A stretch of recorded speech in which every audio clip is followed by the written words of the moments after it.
Okay. Our next interview is with Rusty Mott, who is the son of Howard and Phyllis Mott, very famous booksellers in America. And what I would usually say to somebody is, how'd you get into the book business? I think the answer is pretty obvious with Rusty. But just for the heck of it, Rusty, I know that you're in the service and you were in the Navy and you spent a lot of time with your parents. When did you first realize that maybe this is what you were going to be doing? Oh, when I thought I probably need to get a job that paid something. I'd done a lot of different things around the world, and I never thought I'd go into book business, but I always thought I owed something to myself and my parents to give it a try. After I was getting married, I thought, got to have a job at something. So I said, try it summer working for them, see if it worked. Because I was like books, and I was like the social aspect of the book business all my life was great. So I tried the first summer, it didn't work too well. So I thought, well, okay, next year, I owe it one more chance. And it worked magically, and the rest is history. I've been doing it ever since. How long? Like most of us, totally unemployable at anything else. That's true. Which is why I bummed around for 10 years. When did you officially start as a bookseller? 1970. Well, yeah, 1970. I was summer, 72 full-time. So 34 years ago. Yeah. Full-time bookseller. I would imagine the question has already been answered, but let me ask you again. What attracted you to the book business? Was it because social side of it? The social side of it. Booksellers I grew up with were good party animals, and tell us a little bit about some of your remembrances of some of these early booksellers you did. Oh, Dick Wormser and Bill and Mary Ann Salick and Pete Decker and Jeffrey Steele and his wife and Mike Papantonio and John Cohen and Dave Randall and lots of other New York area booksellers. It's like a who's who. Yeah, and the O'Malley boys. Oh, yeah. That I have fond memories of carrying cases of beer on her shoulders at Betty Wordburn's long-lost bookseller parties every summer at her farm. When the Antiquarian Booksellers Association used to do, I still have some of the commemorative beer mugs. You ever seen those? I don't know if they're... Yeah, I've got one someplace and stashed away, which I can't find. They did it for about 4 years. I even have a rare variant that says 1919 on it. So that is a rare variant. Yeah. But I knew all those old booksellers, grew up with them, and they were at Jack Bartfield, who was my Uncle Jack. They were always at the house, or we were always at their places, and I just thought that was the way of life went, bookseller parties. Like in the Hamptons. Right. When you were first in the trade and you had all these wonderful people showing up at the house, was there any one particular or two particular people that you sort of looked at as sort of mentors or people you could ask something of, other than your parents? No. Before I was in business, you mean? Or no, when you first started working with your parents, and was there anybody in the trade who you felt was like a mentor to you? No. It just was strictly Howard and Phyllis. I didn't know anybody that really, for what my father specialized in, is English and American literature and a lot of other things. I didn't know anybody that knew any more than he did about it. So I didn't need to go ask anybody else. And my mother was pretty good at manuscripts, autographs. She was very good at handwriting and art. And, I didn't need to go far afield for there either. But there are always questions that you need to ask an expert. Well, yeah. But mentor, no. What? I regret that I didn't. I should have. It would have been fun. I tried a couple of times. It just didn't work out. I regret not taking a year in the beginning and say working for somebody in England or like a sort of like an apprenticeship. Yeah, just plus would have been fun, but learn about books that I don't know as much about, continental European books, that sort of thing. Yeah. In the total scheme of things, I know that you do a number of book fairs. What part does the book fair play in your business? Financially? Well, I only do 2 now. Now I do occasionally 3. I drop almost all of them except for Boston and New York. But especially New York is a big book fair, and not as big as it is for lots of people. But for me, it's quite a substantial. It's a nice weekend. Yeah. And book fairs. Boston has always been good. Like you, we've done all 30 of them. Yeah. And it still remains a very good book fair. This one seems very good to me. A lot of people around. But overall, since I only do about 2 a year, it's substantial, but I'd miss them if I didn't do them. Do you find that you're finding as many new customers as you once did Yes. at book fairs? Yeah. There still is a new customer base coming. I just left the booth selling a $400 book, but I've never seen the guy before, and he's a real collector of things that I might have, and I never saw him before. That's always just bodes today. well. And over yesterday, sold a bunch of things to some people from Scarsdale, New York, that never saw before, and I'm sure they were very keen, both my husband and wife. So, yeah, I think people are constantly, despite what Nick Engleton said yesterday, somebody asked if they were looking for fossils. He said, "Look around, it's all fossils here." Well, I like to think of myself as a bookseller, not I know, a fossil. but people, there are lots of new collectors. I think I read all this gnashing of teeth and hear about it. I think there's plenty of books and plenty of new collectors. Just have to find them. They have to find us. In a previous interview, I asked somebody what they thought about the state of affairs of the trade, and the individual said, well, there just isn't any young dealers and there are not any young people coming into the trade. Would you take a different aspect, a different view? Yes, sure. Stuart Lutz, I proposed him for membership. He's a new autograph dealer. How old is Stuart? Early 30s, I guess. Okay. He's a new dealer. Doing his first book fair. Michael Brown is a young dealer. Joe Bray's a young dealer. Right. Off the top of my head, you can keep going. There's plenty of. It hasn't dried up yet, have No. And if people are going to start on their own, it takes some amount of capital to do it. You either need to do it, have some capital, or work for somebody else for a while. So, all the customers are getting older, of course, but that's the way we all are. But I remember my father telling me he remembered 1924. People said no more books to buy. There are no more customers. I've been hearing that ever since I was in the trade. Me too.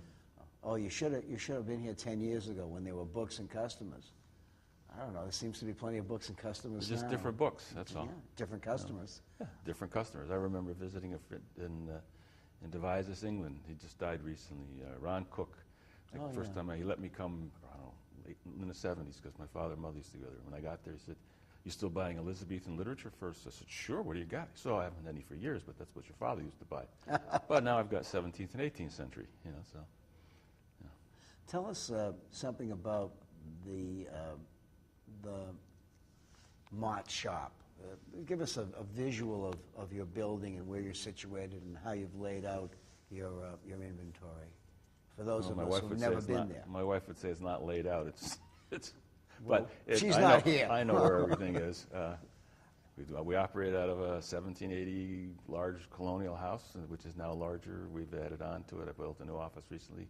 I'm now state-of-the-art in terms of electricity and computer. I'm not on the internet. I have no internet present. I have no website. We just operate a few catalogs a year, direct quotation to customers and libraries.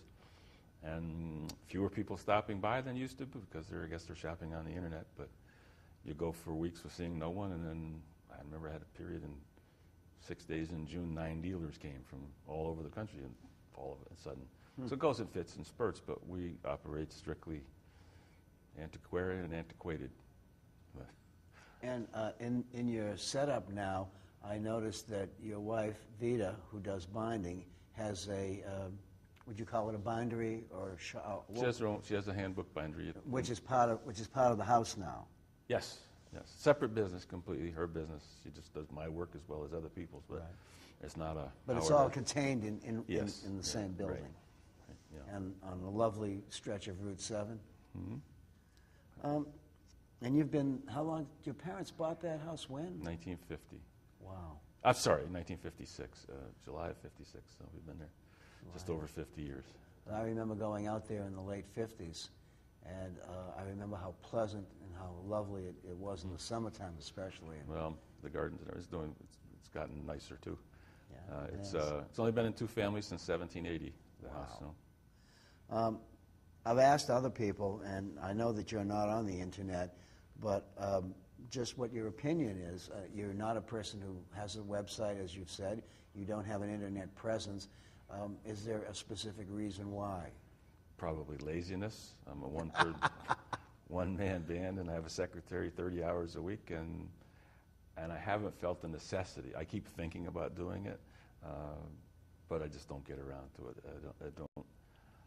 And the colleagues that I talk to say they say that the preponderance of their sales tends to be cheaper books, and I don't want to mess with them. I mean, they take just as long time to describe or whatever if you want to do a good job on them and put them on. Anyway, it's probably from lack of effort, you know.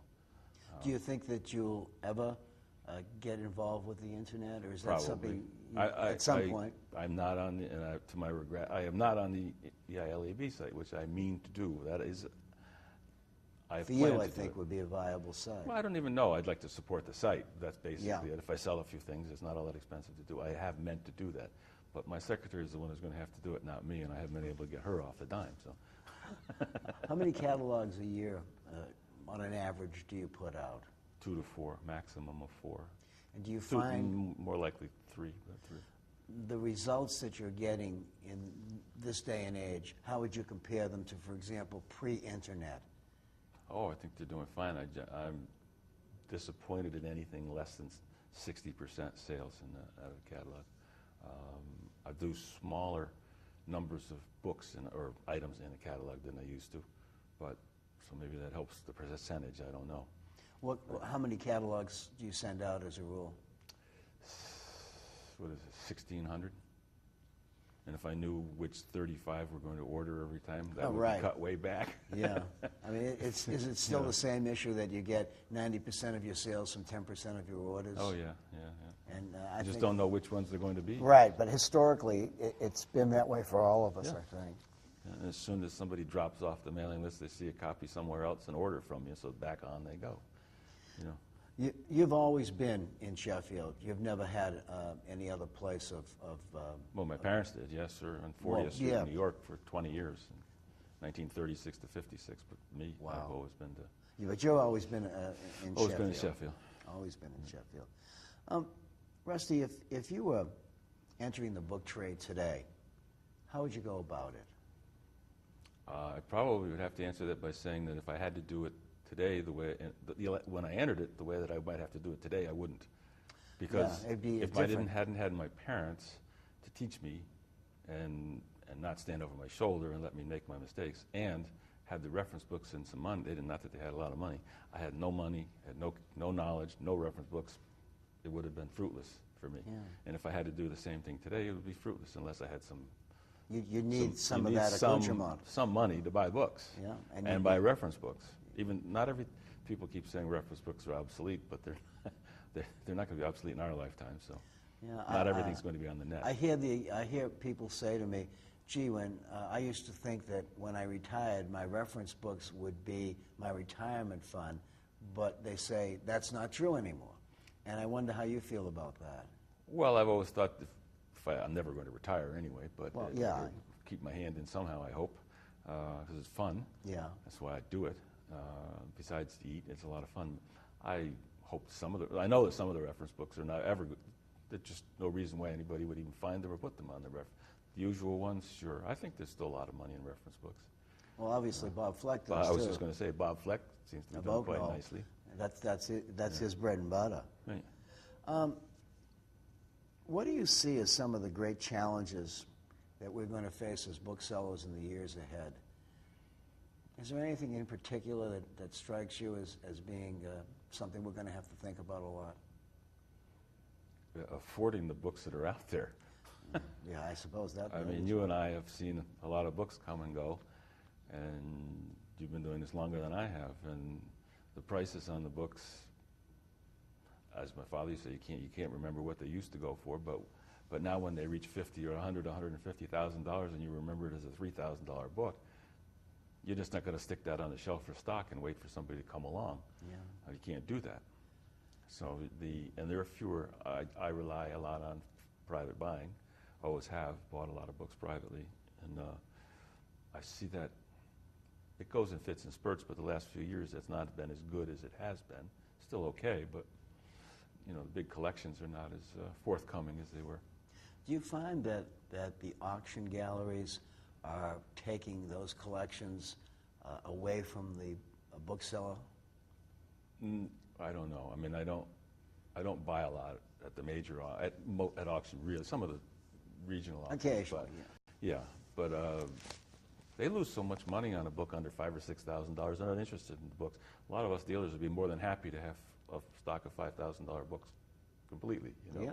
Yeah. So those books sometimes they don't take, or I don't know if they're hurting us or not, but they don't. There seems to be some school of thought that says that that because of auction galleries, a lot of us aren't getting a crack at some of the collections that are coming down the pipe.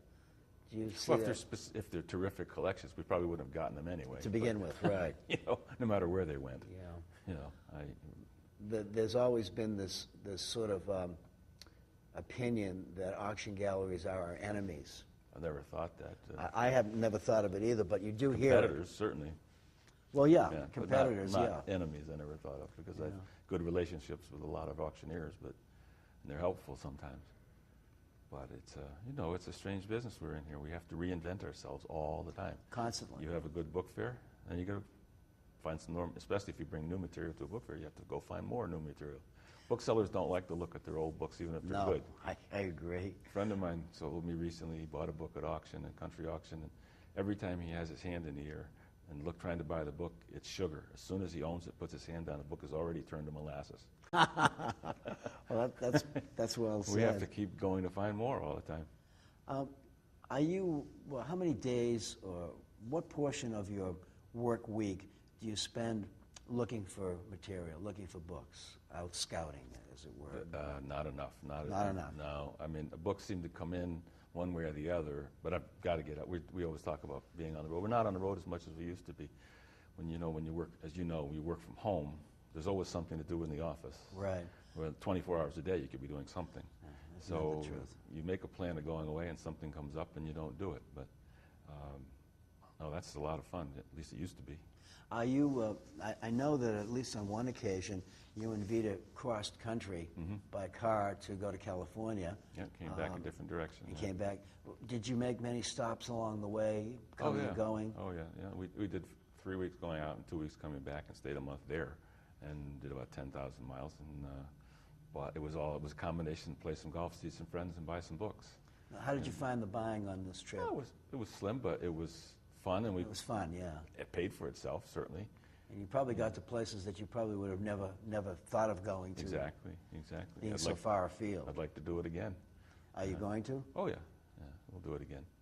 We like being on the road. Well, you without making plans. Empty nesters, Yeah. that's what happens. Pick a destination point. That's all we want to do, and then we'll figure out how to get there in between taking lefts and rights. What percentage of your inventory do you feel comes from this kind of scouting versus buying a specific collection? I can't answer the question. I really don't know. I never analyze unless I've had a year where I bought a few thousand books privately, then I know that's been my year buying, but I really don't know. Can you think, just off the top of your head, can you think of a really great buy that you once made and a great disappointment that you once had? Well, I had one early on. I had one that I would like to tell people because it was kind of funny. Go ahead. My father had told me about a Clemens item published in, I guess it was the Huck Finn. And it was Clemens published in Canada. It was the first edition preceding the American. I should always be on the lookout. I did the first Rochester book fair back in the early 70s. And Bob Volz was then the librarian. He brought a woman over to me, and she had the book, and it was rebound. I made her an offer of $200 for it. And she said she'd think of it, and she wanted it off. And the more I thought about it, the more I thought I was wrong. So I found her on the floor of the fair, and I offered her $400 for the book. And she accepted it. Luckily, I bought a wonderful French and Indian War manuscript at the same fair, but I brought the book home and proudly showed it to my father. He said, "I hope you didn't pay more than $10 for that." And so I paid $400, and without looking, he was leaning back in his chair, and he flipped it over his shoulder, and it landed in the garbage bin. Where it belonged? Where it belonged, and stayed, and where it stayed. And he told me what I should have looked for, and said, "You probably remember it now, won't you?" And that was about it, But that's a lesson well learned. You make mistakes. Yeah. Can you think of any Something I found? great collection or great buy that you've made in your career? I suppose the best one was something that just sold last December. I didn't sell it. It sold for $250,000 last December at auction. I found it in England at dinner with a friend, a very good dealer actually, but he didn't know much about American history. And I bought it sight unseen. It was the original manuscript account of the Boston Massacre. Wow. 9 pages folio, written in prison by the Captain Preston in charge of the British troops 3 days after the event, looking for help from Benjamin Franklin, the king, anybody he could find, with a 7-page covering letter about the trial from the man who took him from the courtroom to the ship, where he just sort of disappeared into history. But Captain Preston is the only extant copy of the original manuscript in existence. Wow. And I bought it sight unseen. Do you remember how much you paid for it? $900. And it sold for I got $80,000 for it. And it just sold, that was in '89, and then it just recently sold for $250,000. Wow. So that I would consider that to be a really good deal. I figured I did better than the Forbes, actually, because I made a bigger percentage profit than they did. They had to wait 17 years. Years in order to get their money back. Right. Wow. That was probably the one of the best. I've had others, quite a few, but that was the one that sticks out. What do you think are some of the great challenges that we're going to be facing as booksellers in the next 5 to 10 years? It seems to me that, we've been going along at a certain pace. There are things that are going to be happening technologically. How do you think they're going to affect us? What are we looking for to continue our successful reign? Boy, I don't know. That's difficult, since I'm not really up on the internet, not other than... Yet. No, and I don't buy on the internet because I don't have it. I buy reference books on the internet, but I really don't sit down and... I've tried it a couple of times and it wasn't worthwhile, so I don't really shop on the internet. So I don't sell. I can't really speak about the internet. Well, everybody else tells me about it, but the challenges are always to just keep your head above water and find enough books and sell more, because everything costs more. Your property taxes cost. I mean, it's just reinventing yourself all the time, as I say. How do you feel about the theory that a lot of the secondhand bookstores are just going down, and they're just not? I guess that's true. They can't afford their books are available somewhere else easily. I don't understand why people wouldn't want to hold the books and examine the books rather than just sit on a computer screen and order them. But it's an easy way to find them, I suppose. But there's no substitute, as you know, for going in a bookshop and finding it, handling the books. I was told by someone that, I bought my computer on the internet. I bought my Christmas presents on the internet. I bought perfume on the internet. I bought, this guy buys everything on the internet. And he said, well, why wouldn't I want to buy books on the internet? Sure, I understand that. But I don't buy Christmas presents, perfume, books. Me neither. I don't buy anything I don't pay my bills online either. No, I don't. I don't think I could do that. I don't like that. I like writing a check out. I do too. I want to control it. There's something about the emotion that goes into it. But the challenges ahead, I don't know. Everybody has individual challenges, and we seem to muddle along is the best way. My parents always used to tell me this is when I went into this business. He said, "You're never going to get. Some people do get rich, but you're never going to get rich doing this. But you probably have a very good life." Yeah. If you're mildly successful, you really enjoy it, and you'll enjoy it, and we all enjoy it. Most of us do this because we love it, and I can't imagine doing anything else. Yeah, I don't think any of us could probably fit in any place else at this stage of our careers. I feel sorry for people who don't do it. Yeah. I think it's a noble profession anyway. It's a trade. We're tradesmen, true, but it's I always think of people that don't understand what we do. They don't understand how much we learn every day. Even if you don't sell the book, we learn an awful lot every day. It's a wonderful business, knowledge intensive, labor intensive. The greatest university in the world. Yeah. Do you find the caliber of customer you're dealing with more or less informed? Less. Is it significantly less, or yes. than what you've previously been used to dealing with? Yeah. Well, they're interested in things that don't take much knowledge. A lot of them today, the things that you and I sell sometimes. You have to be focused on what that is, and you have to know something about history or literature or something. But there are a lot of things that people are buying today that they grew up with Mickey Mouse, and that's what they know. Yeah, so you feel like some others do, that people are buying things from their generation, from their youth. My et antique cetera. dealer friends, we have a lot of antique places where we live, and they say that in England, where they do a lot of buying, 17th, 18th century antiques are down 25% because people are, even the wealthy youngsters are having, they buy retro. They understand 1930 or 1940 or 50, but they don't understand the 18th century, and they don't want it in their house. So, Wow. that happens with books too.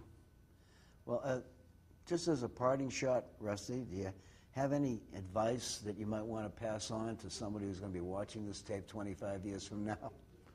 Yeah, actually, because if someone was complaining a year or two ago that somebody's use of the word as our profession as a game, you may remember this. Yeah. And the cover of my next catalog was a letter from Abraham Newton to my father, written in I don't know, my dad was 15, so 1928, let's say it was. And the letter basically said, advice from an old man to a young man, get into this game. That's the best I can do. It's a great game. Do it. Great. Thanks, Rusty. Thank you. Appreciate it.